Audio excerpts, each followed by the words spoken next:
Hello everyone. Today we are going to start the third chapter of Geography class 7th. Our Changing Earth. You can see the name of this chapter, Our Changing Earth, यानी हमारी बदलती हुई पृथ्वी। जिस पृथ्वी पर हम रहते हैं उसमें कैसे कैसे चेंजेस आते रहते हैं वो हम इस चैप्टर में पढ़ने वाले हैं। The lithosphere is broken into a number of plate known as the lithospheric plates. हम सभी जानते हैं कि जो पृथ्वी होती है, जो लिथोस्फीयर होता है, is broken into a number of plates known as the lithospheric plates. स्थल मंडल अनेक प्लेटों में विभाजित होता है जिन्हें स्थल मंडलीय प्लेट कहते हैं।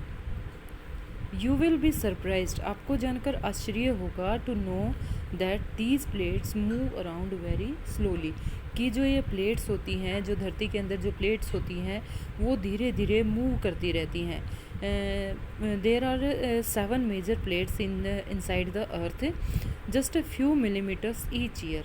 प्रत्येक साल लगभग कुछ ही मिलीमीटर ये खिसकती हैं, दूर चली जाती हैं। This is because of the movement of the molten magma inside the अर्थ। ऐसा क्यों होता है? ऐसा इसलिए होता है कि पृथ्वी के अंदर जो मैग्मा होता है, जो मोल्टन पिघला हुआ जो मैग्मा होता है, उसके कारण इस तरह से मूवमेंट होती है। The molten magma inside the earth moves in a circular manner as shown in the activity. जो पृथ्वी के अंदर जो मोल्टन मैग्मा होता है वो एक सर्कुलर मैनर में घूमता रहता है, जिस तरह से आपको साइड में एक एक्टिविटी दिखाई दे रही है वो हम यहाँ पर देखेंगे।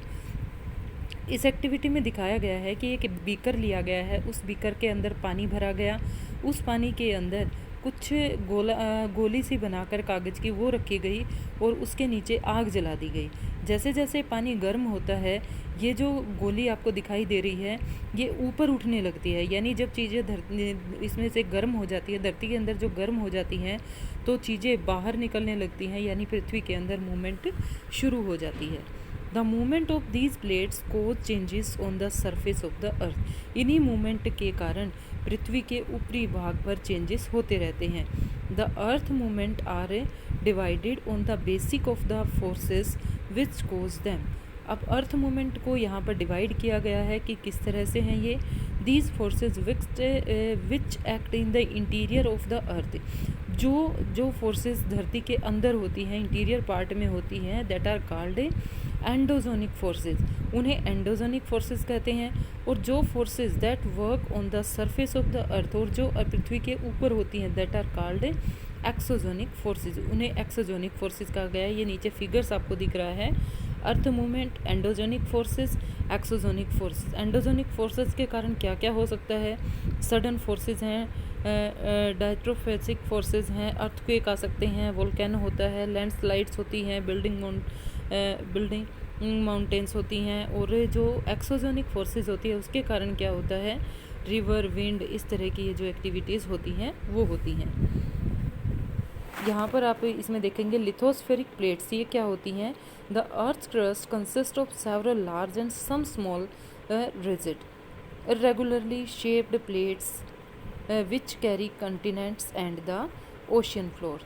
जो पृथ्वी के जो भूप्रपट्टी है उसके अंदर बहुत बड़ी बड़ी और कुछ छोटी छोटी कठोर असमान आकार की प्लेटें होती हैं, जिन पर महाद्वीप और महासागर वो है टिके रहते हैं। जो आज हम महाद्वीप देखते हैं, महासागर देखते हैं, वो सब उन्हीं पर टिके हुए होते हैं। Endogenic forces some time produce sudden movements. जो एंडोजोनिक फोर्सेस होती हैं वो कई बार सडन मूवमेंट्स के कारण होती हैं, जैसे at the other times produce slow movements, और कई बार उनकी जो मूवमेंट होती है वो स्लो होती है। Sudden movements like earthquake and volcanoes cause mass destruction, और जिसके कारण जो सडन मूवमेंट एकदम से होती है उसके कारण कई बार भूकंप आते हैं, वोल्केनोज होती हैं, ज्वालामुखी फटते हैं, कोज, और जिसके कारण बहुत ज़्यादा हानि